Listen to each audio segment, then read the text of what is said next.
जी class, अस्सलाम वालेकुम। आज कोई भी नहीं आया ऑन कैंपस, बारिश की वजह से नहीं आया।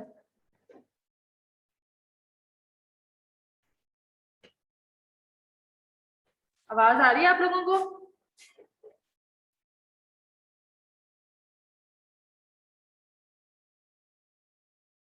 जी मैम आ रही है। वालेकुम सलाम। ठीक है, अच्छा स्टार्ट करें लेक्चर, क्योंकि काफी टाइम हो गया। अभी मैं समझ रही थी आएंगे स्टूडेंट्स, आज कोई स्टूडेंट नहीं आया, ऑनलाइन ही आज पे स्टार्ट करते हैं। अच्छा, आज का हमारा टॉपिक है कार्पल टनल सिंड्रोम। जिस तरह मैंने आपको रिस्ट या फिर उससे पहले हम लोग अपर लिम्ब की पैथोलॉजीज में पढ़ रहे थे कि एक सिंड्रोम है जो कि बड़ा इंपॉर्टेंट है अपर एक्सट्रीमिटी में, that was the carpal tunnel syndrome. और थोड़ा सा मैंने आपको बताया था कि ये किस वजह से होता है। आज इसको थोड़ा सा डिटेल्ड पढ़ेंगे, इसके क्या सिम्टम्स हैं, पेशेंट किन कंप्लेन के पास आपके पास प्रेजेंट करेगा, और अगर आप उसका अल्ट्रासाउंड करते हो तो उसमें आपको क्या चीजें नजर आती हैं।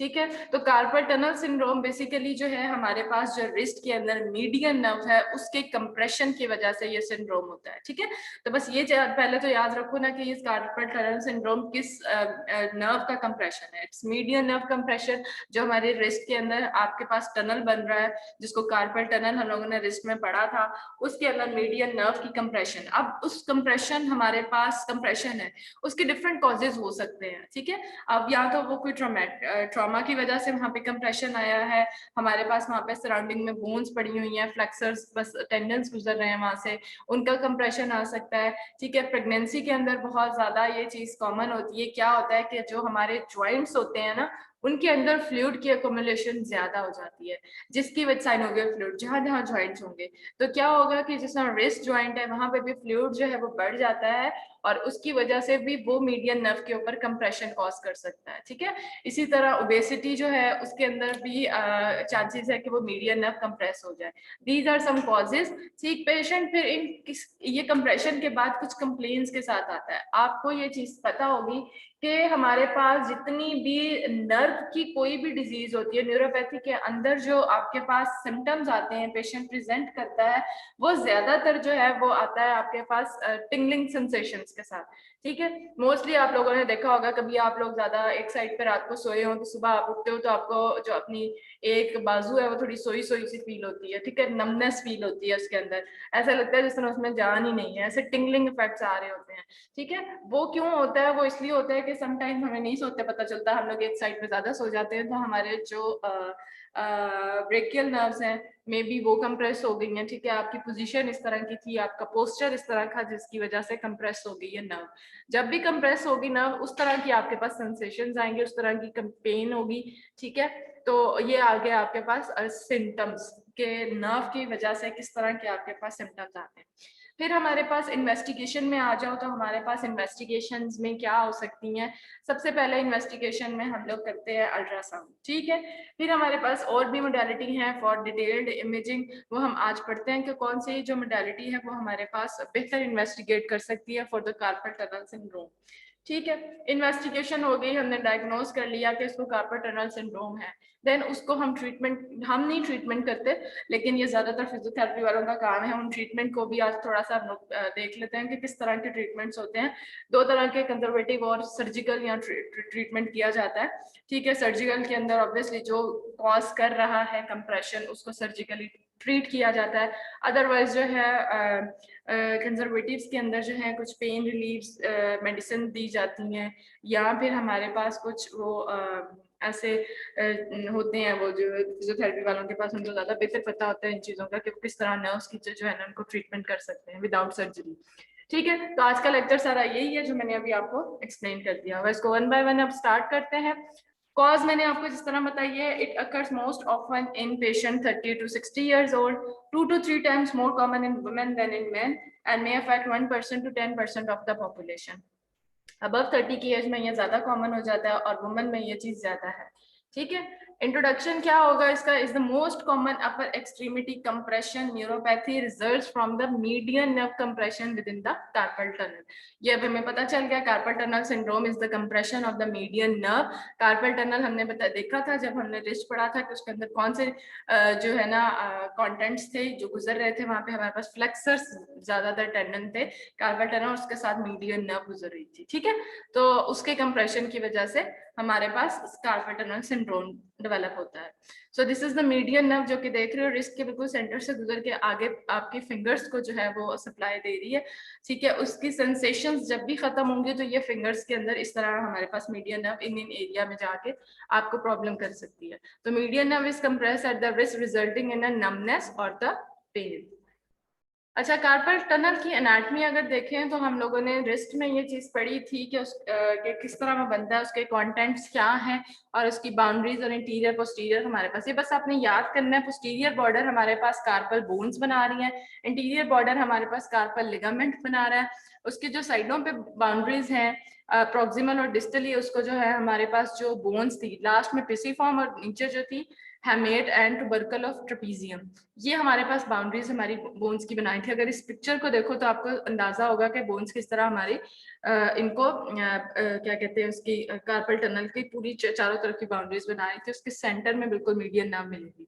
कंटेंट्स हमारे पास हमें पहले पता है कि इसके अंदर फ्लेक्सर्स डिजिटोरम या हमारे पास जितने भी फ्लेक्सर्स टेंडन्स हैं that will be passing through this tunnel, और मीडियन नर्व बिल्कुल सेंटर में हमें मिलेगी, सुपरफिशियली मिलेगी। अगर मैं आपको दिखाया भी था इसके अंदर बिल्कुल राउंडेड सी एक, और उसके अंदर एकोजेनिक छोटे छोटे से डॉट्स नजर आ रहे थे, that represents the median nerve, ठीक है। That is the anatomy. Patient किन कंप्लेंट्स के साथ प्रेजेंट करेगा? नंबर 1 इज द पेन, ठीक है। दूसरी है टिंगलिंग एंड नमनेस। टिंगलिंग भी वो ऐसे होता है ना जैसे कैसे इसको कह सकते हैं, जैसे वो क्या कहते हैं इसको, टिंगलिंग को, वो जैसे सुइयां चुभना या फिर ऐसे ऐसे फील होना जैसे कोई चीज अंदर मूव कर रही है, ऐसे उसको टिंगलिंग इफेक्ट कहते हैं। और नमनेस तो आपको पता है जिस तरह बिल्कुल ही उसके अंदर जान ही नहीं है, नम हो जाता है वो।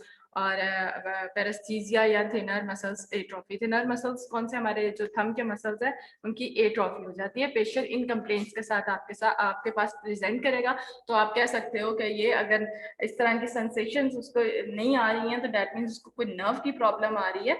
और जो नर्व की प्रॉब्लम है वो मोस्टली अगर रिस्ट के पास उसको फिंगर्स में इस तरह की प्रॉब्लम आ रही है, और आपको पता है कि मीडियन नर्व जो है वो सप्लाई कर रही है, ठीक है। तो मीडियन नर्व के कंप्रेशन की वजह से इन कंप्लेंट्स के साथ पेशेंट प्रेजेंट कर सकता है। रिस्क फैक्टर स्किन के अंदर ये डेवलप हो सकता है, फीमेल्स के अंदर ज्यादा कॉमन है ये कार्पल टनल। उसके अलावा ओबेसिटी, ठीक है, cigarette smoking and vibration associated with job task. वो वाले खास तौर पे मैंने देखे हैं जो टाइपिस्ट होते हैं ना, जिन्होंने ज्यादातर टाइपिंग वाला काम करना होता है और उनकी रिस्ट इस तरह रहती है, आपने खुद अपनी देखो टेबल पे यूं रिस्ट रख के, तो आपकी रिस्ट जो है वो फ्लेक्सर साइड से जो है ना वो कंप्रेस हो रही है, ठीक है। जिनका काम बहुत ज्यादा कंप्यूटर पर बैठ के टाइपिंग वाला काम है या इस तरह की जॉब है जिसकी वजह से उनके रिस्ट इस तरह कंप्रेस हो रही है, उनमें ये चीज बहुत कॉमन है, ठीक है। बाकी तो है ही है, लेकिन जो जॉब एसोसिएटेड रिस्क फैक्टर्स हैं वो ये कि वो जो भी टाइपिस्ट है या कंप्यूटर वर्कर है, ठीक है, उनके अंदर चांसेस हैं कि ये वाला सिंड्रोम डेवलप हो जाए, ठीक है। तो क्यों? क्योंकि उन्होंने आपके जो फ्लेक्सर साइड है और कार्पल टनल है उसके ऊपर कंप्रेशन आता ही आता है। जब आपने यूं अपने रिस्ट रख के टाइपिंग करनी है और काफी टाइम तक उनकी जॉब ही इस तरह की है तो वो आता है उसके ऊपर कंप्रेशन मीडियन नर्व के ऊपर, और पेशेंट कंप्लेंट्स के साथ आ सकता है, ठीक है। इसके अलावा और क्या हमारे पास आ सकते हैं? ओबेसिटी हो गया है, ठीक है। डायबिटीज जिनको प्रॉब्लम है उनके अंदर भी ये कॉमनली हो सकता है। थायराइड डिसफंक्शन में अमेलॉइडोसिस, ये क्या होता है, हमारे पास एक एबनॉर्मल प्रोटीन है जिसका बिल्डअप हो जाता है बॉडी के अंदर एबनॉर्मली, डिफरेंट वो हमारे ऑर्गन्स हैं उनको डिफरेंट ऑर्गन्स को प्रॉब्लम कर सकता है, ठीक है। रोमेटाइड आर्थराइटिस के अंदर हैबिचुअल स्लीपिंग पोस्चर या इडियोपैथिक, उसका कोई कॉज हमें समटाइम्स नहीं मिलता कि इसके अंदर कोई कंप्रेशन है, पेशेंट कोई ऐसी हमने हिस्ट्री ली है, उसकी कोई ऐसी जॉब नहीं है, कहता है बस ठीक है, पता नहीं है कॉज, लेकिन फिर भी उसका कंप्रेशन हो सकता है।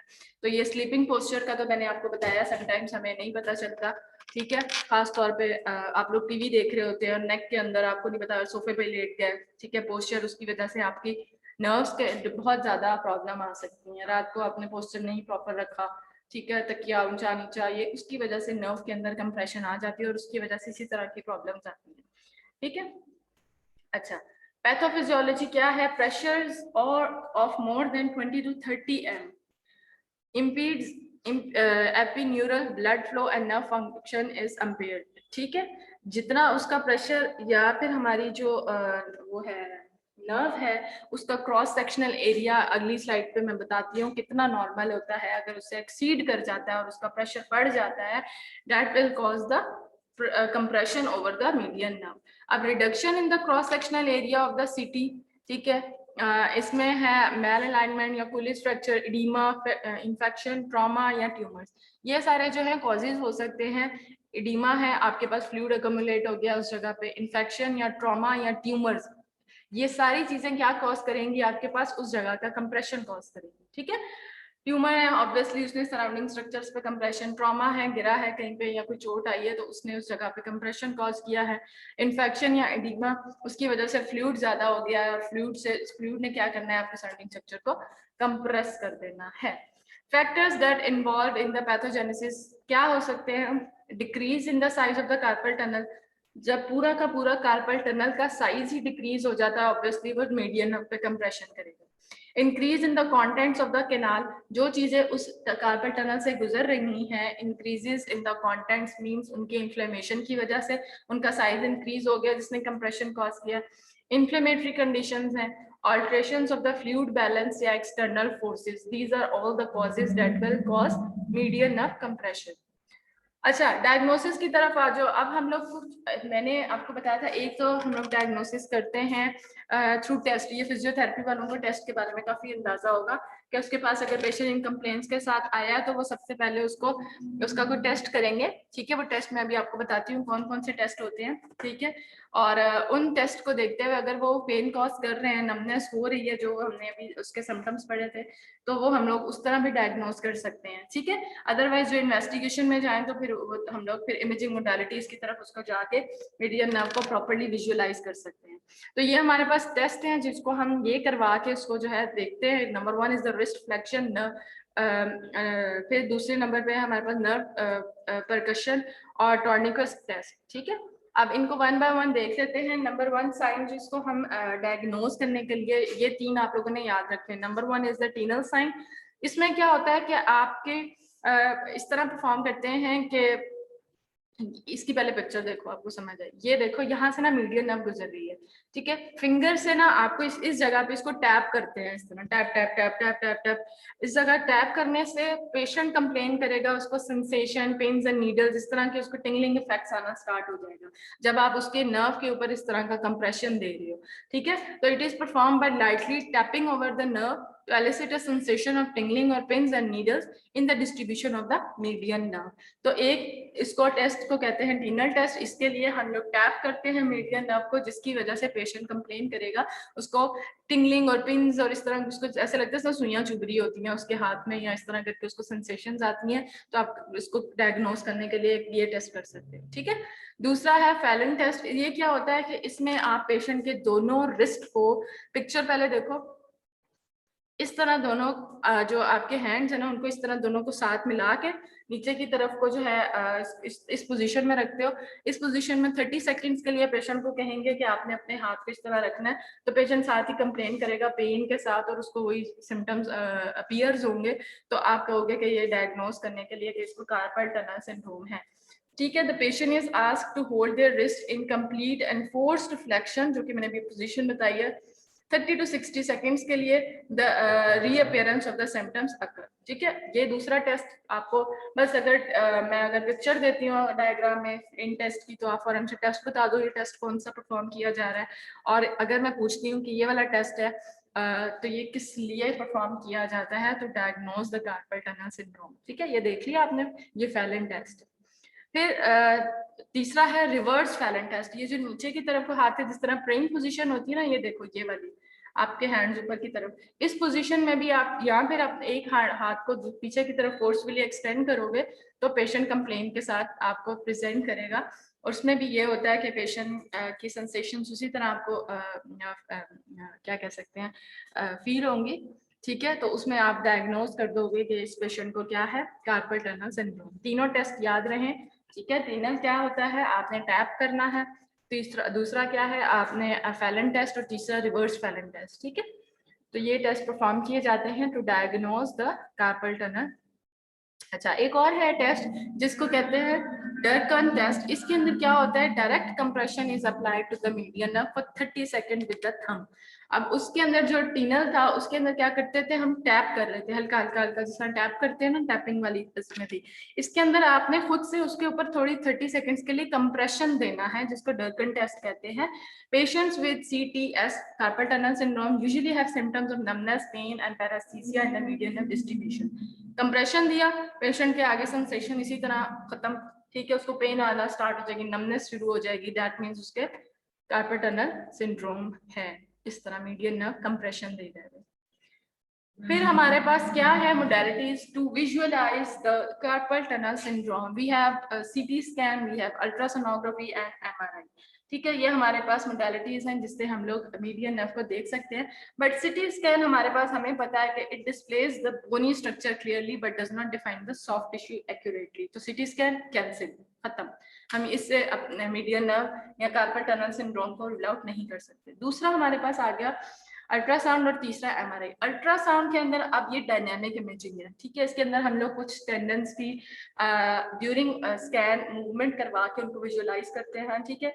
तो अल्ट्रासोनोग्राफी हमारे पास एक खास एक कंडीशन हो तो ही हम अल्ट्रासाउंड कर सकते हैं, और बेस्ट तो हमारे पास एमआरआई है ही है फॉर द सॉफ्ट टिश्यू। तो अल्ट्रासाउंड में क्या है, it shows the movement of the flexor tendon within the carpal tunnel, but it does not clearly show soft tissue planes, जिस तरह के हम लोग एमआरआई या सिटी के अंदर different planes, axial planes slice by slice ले सकते हैं। इसके अंदर हम लोग उस तरह प्लेन्स नहीं ले सकते हैं, ठीक है। आप बस इसके अंदर ड्यूरिंग मूवमेंट कुछ चीजें देख सकते हो। आप इसके फ्लेक्सर्स वहां से गुजरे, उसकी मूवमेंट करवा के, मैंने आपको दिखाया भी था अपनी फिंगर्स मूव करके किस तरह फ्लेक्सर टेंडन्स मूव कर रहे थे। और अगर वो कोई कंप्रेशन कॉज कर रहे हैं मीडियन नर्व के ऊपर, तो we can visualise it easily on ultrasonography because it's a dynamic imaging, ठीक है। तो आप मूवमेंट के थ्रू जो है वो उसकी कंप्रेशन देख सकते हो। And last is the MRI, जो हमारे पास बेस्ट मोडालिटी है to see the soft tissue contrast which gives detailed images of the bones and soft tissue, not just bones, आपको सॉफ्ट टिश्यूज और बोन्स, हर चीज, नर्व की इवन बहुत क्लियरली इमेजेस नजर आते हैं। नर्व्स हमारे इसमें बड़े क्लियर नजर आते हैं। जी, क्लास नहीं हो रही है बेटा, क्लास भी खत्म होने वाली है अब तो। आ जाओ, बैठ जाओ, लेट हो गए, मुझे था कोई भी नहीं आ जाएगा इसलिए मैं ऑनलाइन पढ़ा रही थी, ठीक है। कार्पल टनल सिंड्रोम हम लोग पढ़ रहे थे, और it is due to the compression over the median nerve, ठीक है। ये हमने पढ़ा था, तो उसके बस थोड़े से टेस्ट पढ़े हैं हमने कि किस तरह हम उसको डायग्नोज कर सकते हैं, इसको कंप्रेशन देके, इसके ऊपर डिफरेंट इफेक्ट्स के साथ। फिर हम मोडालिटीज अब पढ़े हैं कि इसको हम लोग किस तरह विजुअलाइज कर सकते हैं। सीटी स्कैन है हमारे पास, अल्ट्रासाउंड है, और तीसरा एमआरआई है। CT scan is best for the bony structures, ठीक है, जिसका यहाँ लिखा हुआ displays the bony structures clearly but does not define the soft tissue accurately. अब ये मीडियन नर्व का कंप्रेशन है, तो मीडियन नर्व हमारे पास सॉफ्ट टिश्यू कंटेंट है। अल्ट्रासाउंड में भी हम लोग क्या करते हैं, इट्स अ डायनामिक इमेजिंग, और उसमें हम मूवमेंट करवा के जो है उसको देख सकते हैं, जो कि कंप्रेशन उसके ऊपर कॉज कर सकती है मीडियन नर्व के ऊपर। तो हमें पता है कि कार्पल टनल के कंटेंट्स में फ्लेक्सर टेंडेंस हैं, वो जो गुजर रहे हैं वहां पे, तो हम फ्लेक्सर टेंडेंस को, जो कि मैंने अभी अल्ट्रासाउंड में भी एक दफा दिखाया था, अपनी फिंगर्स को मूव कर रही थी, मेरे टेंडेंस मूव कर रहे थे, ठीक है। तो अल्ट्रासाउंड में हम लोग इस तरह मूव करवाते हुए कंप्रेशन देख सकते हैं कि is it causing compression due to the movement, ठीक है। तो वो हम अल्ट्रासोनोग्राफी में देखेंगे, ठीक है। बेस्ट हमारे पास इमेजिंग मोडालिटी एमआरआई है, जो कि नॉट जस्ट बोनी स्ट्रक्चर्स, हमारे पास सॉफ्ट टिश्यूज, इवन नर्व्स, सब कुछ जो है वो क्लियरली डिटेल्ड इमेज एमआरआई पे नजर आती है। अब एमआरआई हमारे पास कोई डायग्नोज करना हो, कंफर्म कुछ, तब हम एमआरआई के लिए रेफर करेंगे। अदरवाइज अगर कोई पेशेंट को पेन और इसके लिए आया तो पहले अल्ट्रासाउंड पे हमें शक हो रहा है कि इट्स कार्पल टनल सिंड्रोम, या फिर हमारे पास ये नर्व का कुछ इस तरह का है, कोई ट्यूमर वगैरह भी हो सकता है जिसने कंप्रेसिस को किया है, तो उसकी डिटेल्ड हम लोग स्टडी के लिए फिर एमआरआई करवाते हैं। अदरवाइज हम रूटीनली एमआरआई नहीं करवाते हर एक की, ठीक है। जहाँ पे हमें पता हो कि नर्व कंप्रेस हो रही है, जिस तरह शैटिका या लो बैक पेन के पेशेंट्स आते हैं, ठीक है, उनमें तो कंफर्म हम एमआरआई ही करते हैं डिटेल्ड इमेजिंग के लिए, क्योंकि उसमें तो अल्ट्रासाउंड भी नजर नहीं आती। फिर हमारे पास what will be the radiographic features ठीक है। Ultrasound and MRI are two imaging modalities which best lend themselves to investigate entrapment syndrome. We all know दोनों हमारे पास ऐसी इमेजिंग मोडालिटीज हैं जिसके ऊपर हम सॉफ्ट टिश्यूज को इजीली डायग्नोज कर सकते हैं। ठीक है। अल्ट्रासाउंड में क्या होता है, imaging median nerve syndrome, ultrasound is useful in examining carpal tunnel syndrome, potentially revealing in fully developed cases outright. इसमें क्या चीजें हमें नजर आ सकती हैं अल्ट्रासाउंड पे अगर हम लोग देख रहे हैं तो कार्पल टनल सिंड्रोम है। कार्पल टनल सिंड्रोम हमें क्या क्या क्या क्या उसमें चीज नजर आएगी तो हम कहेंगे कि carpal tunnel. Number 1 median nerve हमने देखी थी, छोटी सी राउंड सी थी पड़ी हुई, उसके अंदर व्हाइट डॉट्स नजर आ रहे थे आपके रिस्ट में। ठीक है। अगर वो ओवल सी है और हमें फील हो रहा है उसके ऊपर कंप्रेशन आया हुआ है, ठीक है, वो जिस तरह पिचकी हुई नजर फील होएगी, इस तरह थोड़ी सी इलोंगेटेड सी लंबी सी ट्रांसवर्सली अगर नजर आती है, दैट मींस उस पर कंप्रेशन आ रहा है। हमने उसका क्रॉस सेक्शनल एरिया मेजर करना है। जिस तरह कैलिपर को मैं प्रेस करती थी तो सिंपल हम डिस्टेंस लेते थे ना, उसके सामने यहाँ पे एरिया का भी बटन आ रहा था, एरिया को प्रेस करेंगे, उसकी एरिया को यूं करके राउंडली हम लोग जो है उसको मेजर करेंगे तो हमारे पास एरिया कितना आना चाहिए। नॉर्मल जो लास्ट लाइन देखो, नॉर्मल 9 से 11 तक नॉर्मल एरिया होता है। If it is exceeding this normal value तो वो हमारे पास क्या होगा, उसका कार्पल टनल सिंड्रोम है। ठीक है। नंबर 1 तो हमने उसकी शेप देख के बता दिया कि वो distal flattening of the nerve है, enlargement of the nerve proximal to the flexor retinaculum है, और उसका cross sectional area will be more than 9 to 11। ठीक है। ये आपने रेंज याद रखनी है, this is the normal range. If it exceeds तो वो उसका जो क्रॉस सेक्शनल एरिया है वो जब हम उसको लेते हैं एरिया को, जिस तरह हम अल्ट्रासाउंड पे ले रहे थे उसको मेजर कर रहे थे, if it is more than 11 तो वो हमारे पास कार्पल टनल सिंड्रोम। ये देखो तो ये हमारे पास रिस्ट के अंदर इसी तरह रिस्ट आपको नजर आता था ना एक्सियल के अंदर, ये मेरे गोल गोल से जो इस तरह की व्हाइट कलर की नजर आ रही थी, these were the carpal bones. और ये ऊपर जो आपको नजर आ रही है ना राउंड सी, और इसके अंदर आपको छोटे छोटे से व्हाइट डॉट्स नजर आ रही हैं, this is the median nerve. अगर आप इसको गौर करो तो ये इसके अंदर कंप्रेशन आया हुआ है और ये थोड़ी सी पिचकी हुई नजर आ रही है, थोड़ी सी राउंड नहीं मिल रही, आपको ओवल लग रही है और इलोंगेटेड सी लग रही है, कंप्रेशन उस पर है। ठीक है। ये देखो ये इसका क्रॉस सेक्शनल एरिया इस तरह हम लोग लेते हैं। ठीक है। मीडियन नर्व जहां नजर आई, आपने क्रॉस मतलब एरिया को प्रेस किया और इसको सर्कली आपने इस तरह इसको ले जाकर कर्सर को इसको यहाँ पे सेट कर दिया तो आप क्रॉस सेक्शनल एरिया नीचे बता देगा। और if it is more than 11 तो वो हमें बताएगा कि this is carpel tunnel syndrome. अब ये देखो ये कितना इलोंगेटेड होगी, ये इस तरह लंबी सी, इतनी बड़ी नहीं होती है, लेकिन ड्यू टू द कंप्रेशन इसके अंदर इस तरह की इसकी अपीयरेंस है। ठीक है। ट्रीटमेंट अब हमारे पास कार्पल टनल के क्या असर, मैंने 2 बताए थे। नंबर 1 इज द कंजर्वेटिव है, दूसरे के सर्जिकल ट्रीटमेंट है। कंजर्वेटिव के अंदर क्या हो सकता है, या तो हम उसको पेशेंट को कहते हैं कि आपने नाइट स्प्लिंट्स होते हैं ना, वो जो क्या हाथ पे भी बांधते होते हैं, बॉयज को पता होता है, वो जो बाइक चलाते भी पहनते ग्लव्स, क्या कहते हैं उसको, स्प्लिंट्स होते हैं, कंप्रेशन उनको कह सकते हैं, या कंप्रेशन कॉज करने में डिफरेंट, वो ऐसे रिस्ट बैंड कहते हैं उसको मैम। एक तो बैंड होते हैं ना, एक तो स्प्लिंट्स जिनको कहते हैं, वो ये इसी पर्पस के लिए होता है कि आप रात को पेशेंट को कह दो कि आपने इसको पहन के सोना है ताकि जो है उसको रिलीफ मिले उससे। ठीक है। जिस तरह नी के कुछ हमारे पास वो होते हैं बैंड्स वगैरह, और हम रिस्ट के ऊपर भी, एल्बो के ऊपर भी पहनवाते हैं पेशेंट को, तो उससे काफी हद तक जो है पेशेंट को रिलीफ मिलता है जो उसको प्रॉब्लम आ रही है। दूसरी उसके पास इंजेक्शंस हैं, कॉर्टिसोन इंजेक्शन, ये क्या करते हैं, पेन और इन्फ्लेमेशन को जो है वो रिड्यूस कर सकते हैं, ये इंजेक्शन के थ्रू हम उसको थोड़ा सा रिलीफ दे सकते हैं। इसके अलावा क्या है, acute increase in the carpal tunnel pressure. ठीक है। रिलीफ में भी obtain by change in the wrist position without surgical relief of the. अब इस रिस्ट को हम डिफरेंट पोजीशंस इसकी करवाते हैं, उसकी फिजियोथेरेपी जो है ना उनको बेहतर पता है कि किस तरह उसकी मूवमेंट करवा के और उसका ट्रीटमेंट किया जाता है विदाउट सर्जरी। ठीक है। उसके अलावा when symptoms of the median nerve compression develops during the treatment of an acute Colles fracture, the अब फ्रैक्चर है, ड्यू टू द फ्रैक्चर जो है वो ड्यू टू द फ्रैक्चर जो है वो उसके ऊपर कंप्रेशन आया था। ठीक है। जब उसका ट्रीटमेंट हम लोग कर रहे हैं उस फ्रैक्चर का, क्या होता है, the constricting bandages and cast should be loosed and then a wrist should be extended to the neutral position। अब फ्रैक्चर्स को कैसे ट्रीट करते हैं, डिफरेंट फ्रैक्चर्स को हम लोग जो है वो क्या कहते हैं, सर्जिकली इसमें कुछ रॉड्स वगैरह डालते हैं, कुछ उसको फ्रैक्चर को डिफरेंट तरह से कुछ बैंड जो है वो उसको बाहर बांधते हैं, उसको लूज करके फिर हम लोग, ताकि उसका कंप्रेशन जो है हमारे रिस्ट के ऊपर ना आए। ठीक है। तो आया फ्रैक्चर था, लेकिन फ्रैक्चर की ट्रीटमेंट की वजह से जो है ट्रीट उसको कर रहे हैं, उसकी वजह से नर्व पे कंप्रेशन आ गया किसी भी वजह से, तो ठीक है ड्यूरिंग ट्रीटमेंट भी जो है वो आप कंप्रेशन डेवलप कर सकते हैं उसको। अच्छा, इसके अलावा patient with the intermediate and advance chronic syndrome probably are better treated with early carpal tunnel release. जितना जल्दी डायग्नोज हो सकेगा उतना जल्दी आप उसको प्रॉपर ट्रीट कर सकते हो। Surgically treatment, we all know surgically treatment last हमारे पास ट्रीटमेंट का एक वो होता है जब सारे ट्रीटमेंट्स खत्म, जहाँ पे कोई इलाज नहीं हो सकता, कंजर्वेटिव हम लोग मेडिसिन से कोई इसको प्रॉब्लम असर नहीं हुआ, उसको दूसरे फिजियोथेरेपी से कुछ नहीं हुआ, तो लास्ट हमारे पास ऑप्शन सर्जिकली बचती है।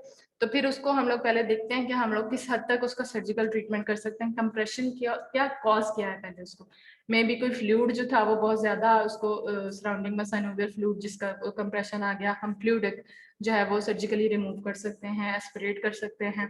ठीक है, इसके अलावा और क्या कॉज हो सकती है, जिसने कोई फ्रैक्चर था उसको हम ट्रीट कर सकते हैं, बोन्स में कंप्रेशन, जो हमारे कॉजेज हैं पहले हम कॉज देखेंगे, उसके बाद हम सर्जिकल ट्रीटमेंट की तरफ इस पेशेंट को, वो सर्जरी वाले जो है ऑर्थोपेडिक वाले, वो इसको बेहतर जो है वो सर्जिकली ट्रीट कर सकते हैं। ठीक है, तो आज का लेक्चर छोटा सा कंप्लीट हो गया। हमारे पास कार्पल टनल सिंड्रोम जो क्या है मीडियन नर्व कंप्रेशन की वजह से कॉजेज, उसके पेन, उस मतलब सिम्टम्स के, स्किन सिम्टम्स के साथ पेशेंट प्रेजेंट करेगा, पेन, टिंगलिंग इफेक्ट, नमनेस, ये सारी चीजें जो है वो हमें पता है न्यूरोपैथिकल सिम्टम्स है, किसी नर्व के ऊपर कंप्रेशन आया है जिसकी वजह से वो ये हुआ है। उसके बाद हम लोग उसको डायग्नोज करते हैं, थोड़ा सा उसके टेस्ट कुछ परफॉर्म करते हैं, उसकी नर्व के ऊपर टिंगलिंग इफेक्ट जिसको टीनल टेस्ट कहते हैं, आप थोड़ा लेट आए थे, ठीक है, आप इसको रिवाइज कर रही हैं इसलिए, ठीक है, उसको क्या करते हैं हम लोग नर्व के ऊपर इस तरह से टैप करते हैं तो उसको ये वाली पेन्स आना स्टार्ट हो जाती है। दूसरे नंबर पे हम उसको ये वाली पोजीशन कहते हैं जिसको फैलन टेस्ट कहते हैं। पेशेंट कंप्लेन 30 सेकंड्स के लिए इसको कहेंगे, इस तरह रखो, साथ ही कहेगा कि मुझे पेन्स आना स्टार्ट हो गई हैं, नमनेस मेरे हाथ में फील हो रही है, दैट मीन्स उसको कार्पल टनल, ठीक है, या ये वाला टेस्ट, या ये उल्टा, या ये रिवर्स फैलन टेस्ट, इस तरह हम लोग उसको 30 से 60 सेकंड्स के लिए इस पोजीशन करते हैं। ये हमारे पास टेस्ट है, ठीक है, अपने बस टेस्ट के नाम याद रखने हैं, उसकी पिक्चर को देख लेना है, ठीक है। उसके अलावा फिर हमारे पास किन के अंदर ही ज्यादा ये कार्पल टनल हो सकता है, फीमेल में ज्यादा इसका रेशियो है, मेल में कम है। इसके अलावा वो जो कि हमारे पास टाइपिस्ट वाले लोग होते हैं जिनकी जॉब टाइपिंग वाली है, अब रिस्ट काफी टाइम से इस तरह नीचे है, उसके ऊपर कंप्रेशन आ रहा है, फ्लेक्सर साइड है, ठीक है, उनके अंदर कंप्लेन बहुत ज्यादा कॉमन है कि इसको कार्पल टनल सिंड्रोम हो सकता है, ठीक है। फिर उसके बाद हमारे पास ट्रीटमेंट्स थे, हम कौन कौन सी इन्वेस्टिगेशंस करवा सकते हैं। इमेजिंग इन्वेस्टिगेशंस में हमारे पास MRI CT नॉट रिकमेंडेड है, बट हम लोग देख तो सकते हैं, लेकिन हमारे पास क्रॉस में आ गया, और MRI और अल्ट्रासोनोग्राफी जो है वो प्रॉपर हमारे इन्वेस्टिगेशन मोडालिटी है to visualise that carpal tunnel syndrome. Ultrasound पे हमें कैसे क्रॉस सेक्शनल एरिया लेना है, हमारे पास नॉर्मल 9 to 11 उसका होता है, फिर एक्सीड्स तो हमें पता है उसका एरिया एक्सटेंड हो गया है, तो उसके ऊपर कंप्रेशन भी आ रहा है, उसने इलांगेटेड एरिया बना दिया, लंबा सा पिचका हुआ हमें इस तरह फील होगा उसके नाप के अंदर, ठीक है। फिर उसके बाद ट्रीटमेंट्स है हमारे पास, वो हम लोग कुछ उसको मेडिसिन से भी ट्रीट कर सकते हैं, उसकी पेन या रिलीफ उसको दे सकते हैं। दूसरा लास्ट ऑप्शन हमारे पास सर्जिकल है, सर्जिकली हम इसको ट्रीट कर सकते हैं। आज का छोटा सा टॉपिक खत्म, ठीक है। अच्छा, आप लोगों को सिलेबस पता चल गया होगा, मैंने अनाउंसमेंट में डाल दिया था रात को कि आपका नी तक तो पहले था, एक ही बस टॉपिक डाला है, दैट इज रिस्ट, ठीक है, बाकी तो आप लोग शुरू वाला टॉपिक्स तो कर ही चुके हुए हो, नी वाला तो मेनली आप लोगों ने रिस्ट ही करना, ठीक है, तो ज्यादा नहीं दिया मैंने, तो ठीक है, क्योंकि मुझे पता चला था कि आप लोगों के साथ ही अगला पेपर है, टाइम कम है, इसलिए मैंने ज्यादा सिलेबस में एक ही टॉपिक रखा है रिस्ट का अभी। उसके अलावा कुछ काफी बच्चों ने मुझे ईमेल्स आई हुई हैं कि टाइम टेबल चेंज कर दें, आपकी बेसिक चेंज तो नहीं हो सकती है, तो आपको पता ही है कि एग्जामिनेशन वाले हमारे पास, और अभी तो मेरे पास क्लैशेस वाले बच्चे आ रहे हैं कि एट अ टाइम आपके 2 पेपर हैं, उनका नहीं। मैम अगर आप गए अफनान को तो ये चेंज हो सकते हैं 15 को, फिर किसी का क्लैश नहीं आ रहा है मैम। मेरी बात सुनो, आप जो कुछ बच्चे हैं जिनका उसी टाइम पे 2 पेपर है, एक ही टाइम पे, आप लोगों को तो टाइम नहीं मैम अलग 15 को किसी का नहीं है पेपर। अच्छा, कुछ है फार्माकोलॉजी का कह रहे हैं हमारे साथ है क्लास में।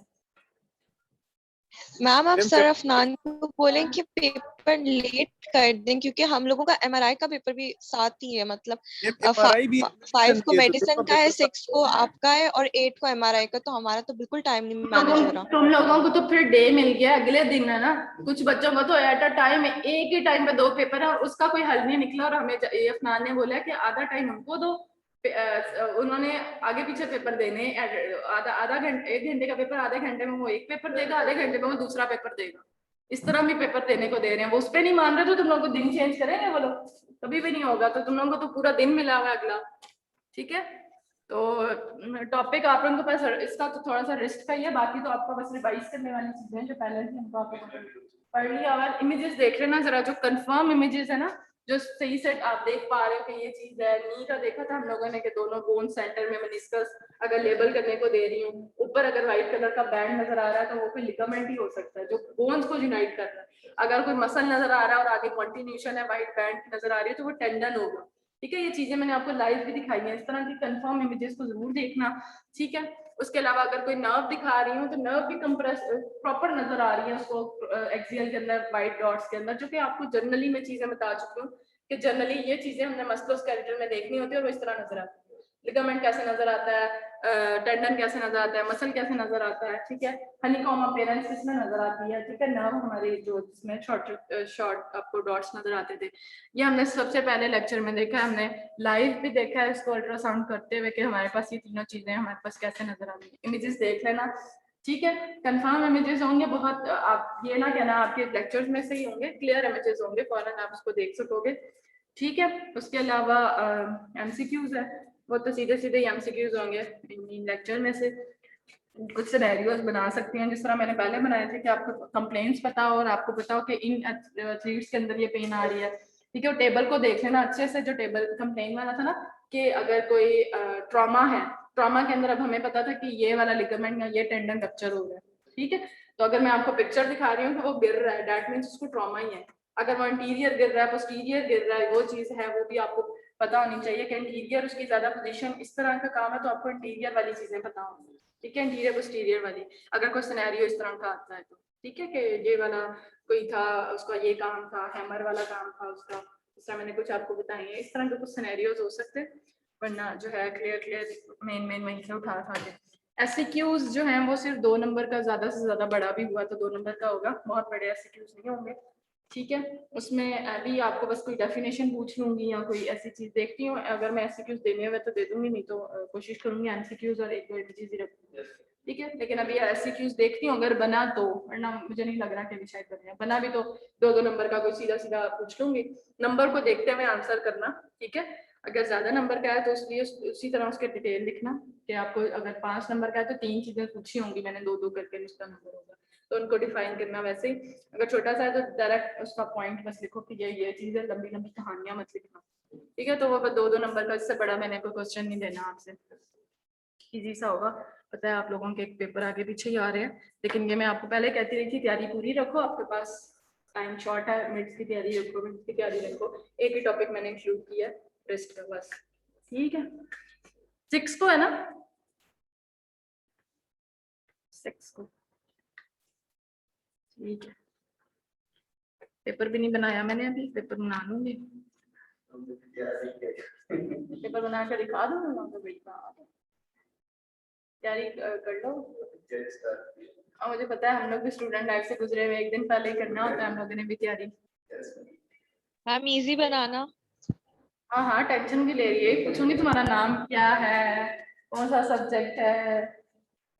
मजे की बात मुझे मिस सूरज बता रही थी, कहती मैंने इतना इजी पेपर दिया है, पता नहीं कौन सा था, उसमें भी बच्चों ने 1-1 2-2 नंबर लिए, तो इससे मुझे पता चल गया बच्चों का लेवल क्या है। कहती जो मर्जी कर लो, इजी दे दो मुश्किल दे दो, बच्चों ने फिर भी उतने ही नंबर लेने।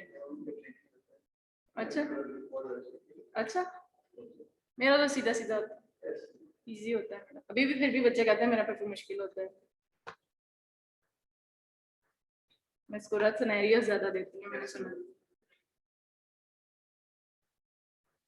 चलो अच्छी बात है, आपकी तैयारी हो जाती है, ठीक है। फिर इंशाल्लाह जो है आप आगे मुलाकात करेंगे, आगे थोड़े से और छोटे छोटे टॉपिक रह गए, जल्दी से एग्जाम से फारिग हो जाओ, फिर हमारे पास टाइम होगा कि हम लोग अपना प्रैक्टिकल्स कर सकें, ठीक है बेटा। आप लोग अब लीव कर दो, मैं भी बंद कर दूं, लेकिन टेक केयर, अल्लाह। आपको क्वेश्चन तो नहीं है किसी का, कोई पूछे? एग्जाम का समझ आ गया, सिलेबस का पता चल गया? अभी भी मुझे कुछ बच्चों की ईमेल्स आई थी कि मैं सिलेबस कम कर दें, मैं एक टॉपिक दिया है, आपको एक टॉपिक में भी कम कर दूं, क्या कम करूं?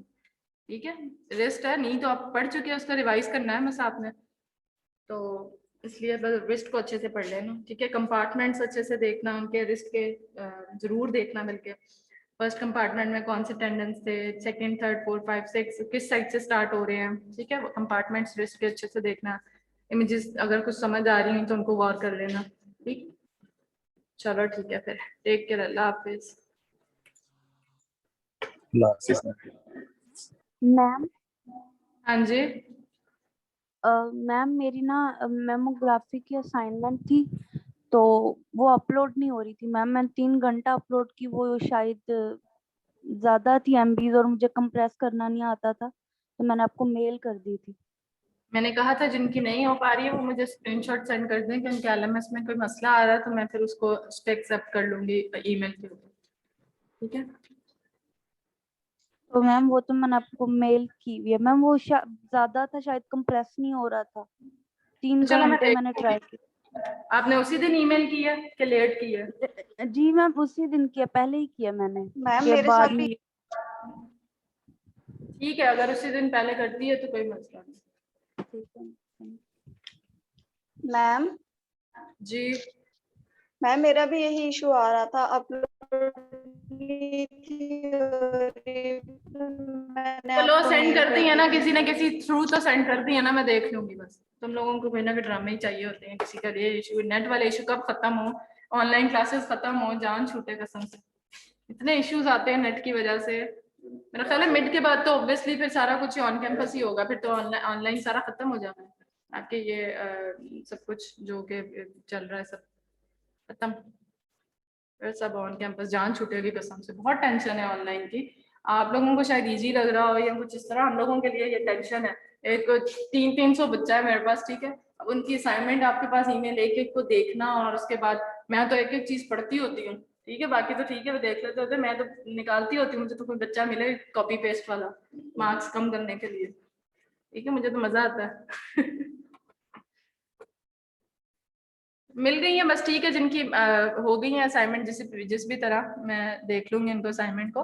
उसके अलावा मैंने आपको बताया था जिनके मेरे पास क्विज रह गए हैं, अब मिड्स के बाद मैंने सबकी मार्क्स अपलोड करना शुरू करनी है जो अब तक की असेसमेंट्स हो चुकी हुई हैं। क्विज किसी वजह से किसी वाकई जिनका कोई प्रॉब्लम था जिसकी वजह से वो क्विज नहीं दे सके थे, वो मुझे एप्लीकेशन सबमिट करवाएं। उस दिन जिस दिन आपका मैंने असेसमेंट लेना है, वो जो क्लास पार्टिसिपेशन वाले मार्क्स, और मैं ऊपर आपके जो अल्ट्रासाउंड रूम है ना उधर ही लूंगी, ठीक है। साथ में मैं बॉलोजीज की कुछ चीजें एक दो पूछ लूंगी और एक दो क्वेश्चंस करके आपको क्लास पार्टिसिपेशन के मार्क्स देने हैं, तो वो 5%। और जिनकी कोई प्रॉब्लम की वजह से क्विज नहीं दे सके, वो मुझे उस दिन एप्लीकेशन अप्रूव्ड की हुई सर से कि मेरा ये मसला था, और सर ने अप्रूव कर दिया, तो मैं उसके फिर 10%, वो जो 5% क्विज के थे वो फिर 10% का उनसे वाइवा टाइप ले लूँ, और वो 5% के वो फिर वहां पे एडजस्ट कर लूँ। सिर्फ उस वक्त तक का टाइम है, आप लोग अपनी प्रूव करा लो जिनके रह गया था क्विज, ठीक है। अदरवाइज जो है जिनका रह गया 5% था, ठीक है। मैम ये कब है असेसमेंट? ये आपके मिड्स के बाद होगी, ठीक है मैम, मेरा रह गया था क्विज। ठीक है। तो वो आप फिर एप्लीकेशन सर से साइन करवा लेना कि कोई भी जो भी रीजन है आपकी, अगर सर उसको अप्रूव करते हैं तो वो मुझे एप्लीकेशन दे देना, मैं आपके असेसमेंट के साथ उसको एडजस्ट कर दूंगी, ठीक है। अच्छा चलो, ओके, अल्लाह हाफिज।